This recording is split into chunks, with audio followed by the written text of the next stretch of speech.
15 ലക്ഷത്തോളം മലയാളികളാണ് ഗുജറാത്തിലുള്ളത്. താഴെത്തല മുതൽ സംഘടിതമാണ് മലയാളി കൂട്ടായ്മകൾ. മുൻപ് തെരഞ്ഞെടുപ്പ് സമയത്ത് മലയാളികൾ കേരളത്തിലെത്തി വോട്ട് ചെയ്തിരുന്നുവെങ്കിൽ മികച്ച തൊഴിലാനുകൂല്യങ്ങളും മറ്റും ലഭ്യമാകാൻ ഗുജറാത്തിൽ വോട്ട് ചെയ്യണമെന്ന ആഹ്വാനം അവരെ സ്വാധീനിച്ചിരിക്കുന്നു. മണിനഗറിൽ നരേന്ദ്രമോദി മത്സരിച്ചപ്പോൾ മുതലുള്ള സഹകരണം രാഷ്ട്രീയമായി എതിർപ്പുണ്ടെങ്കിൽ തന്നെ ക്രൈസ്തവ വിഭാഗങ്ങളുടെ വോട്ട് BJPക്ക് കിട്ടാൻ ഇടയാക്കുമെന്ന് രാജ്ഭവനിലെ ഡോക്ടർ കൂടിയായ ഇരിങ്ങാലക്കുട സ്വദേശി നാട്ടുപള്ളി ജയചന്ദ്രൻ പറയുന്നു. ഗുജറാത്ത് ഇത്തവണയും BJP തൂത്തുവാരുമെന്നാണ് മുതിർന്ന BJP നേതാക്കളുമായി അടുത്ത ബന്ധം പുലർത്തുന്ന അദ്ദേഹം പറയുന്നത്.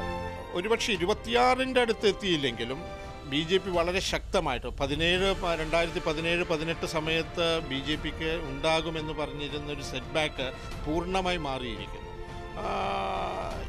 ഇപ്പോഴത്തെ ഒരു മൂവ്മെൻറ്റ് വെച്ച് നോക്കുമ്പോൾ, നരേന്ദ്രമോദിജിയുടെ പ്രഭാവം വെച്ച് നോക്കുമ്പോൾ, പ്രത്യേകിച്ചും ഗുജറാത്തിൽ നിന്നാണ് അദ്ദേഹം വരുന്നത്. ഗുജറാത്തിന് അദ്ദേഹം ചെയ്തു കൊടുത്തിരിക്കുന്ന ഡെവലപ്മെൻറ്റിൻ്റെ കാര്യങ്ങൾ വളരെ ശക്തമാണ്. മാത്രമല്ല അമിത്ഷാജിയുടെ വളരെ ശക്തമായിട്ടുള്ളൊരു കോർഡിനേഷൻ ഇപ്പോഴത്തെ ഒരു ഘട്ടം വെച്ച് പോവുകയാണെങ്കിൽ ഇലക്ഷൻ വരുന്ന സമയമാകുമ്പോഴേക്കും 26 സീറ്റിലേക്കുമാണ് BJP പോയിക്കൊണ്ടിരിക്കുന്നത്.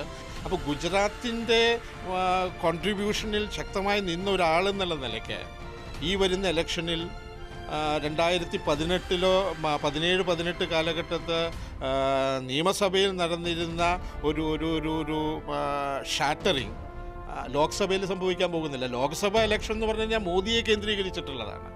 കോൺഗ്രസിൻ്റെ ഏറ്റവും വലിയ പരാജയം എന്ന് പറഞ്ഞാൽ കോൺഗ്രസ്സിന് ഒരു വ്യക്തമായിട്ടുള്ളൊരു നേതാവിനെയോ ഒരു ലീഡർഷിപ്പോ ഗുജറാത്തിൽ ഉണ്ടാക്കിയെടുക്കാൻ പറ്റിയിട്ടില്ല.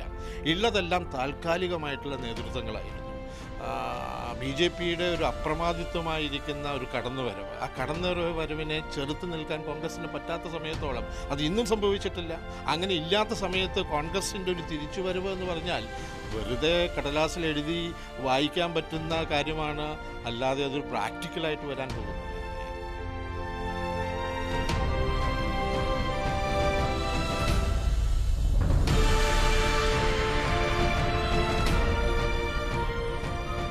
മണിനഗറിൽ മോദി മത്സരിച്ചപ്പോൾ ചില വിഭാഗങ്ങൾ ശക്തമായ എതിർപ്പുയർത്തി രംഗത്തെത്തിയപ്പോൾ ആ വോട്ട് ചോർച്ച തടയാൻ മലയാളി വോട്ടർമാരെയാണ് സംഘടിപ്പിച്ചത്. അന്നു മുതൽ മലയാളികളുടെ വോട്ട് BJPക്ക് ഗുണം ചെയ്യുന്നതായും അദ്ദേഹം പറയുന്നു. എന്നാൽ എല്ലാ മലയാളികൾക്കും ഇതേ അഭിപ്രായമില്ല. LK അദ്വാനിക്ക് സീറ്റ് നിഷേധിച്ചതും നോട്ട് നിരോധനവും കൃഷി ആവശ്യത്തിനും കുടിക്കാനുമുള്ള വെള്ളത്തിന്റെ പ്രശ്നവുമൊക്കെ BJPക്ക് തിരിച്ചടിയാകുമെന്ന് പറയുന്ന മലയാളികളുമുണ്ട്. ഗുജറാത്തിലെ വികസനം എന്ന് പറഞ്ഞു കഴിഞ്ഞാൽ സിറ്റിക്കകത്തുള്ള വികസനം, ഈ റോഡ് വികസനം മാത്രമേ വികസനമായിട്ടുള്ളൂ. ഔട്ട്സൈഡിലൊന്നും ഒരു വികസനവും ശരിക്കും നടക്കുന്നുമില്ല. വെള്ളം പ്രശ്നമുണ്ട്. ബാത്റൂം ഇവർ പറയുന്ന പോലെ ഒന്നും ബാത്റൂം ഒന്നും ഉണ്ടാക്കിയിട്ടൊന്നുമില്ല.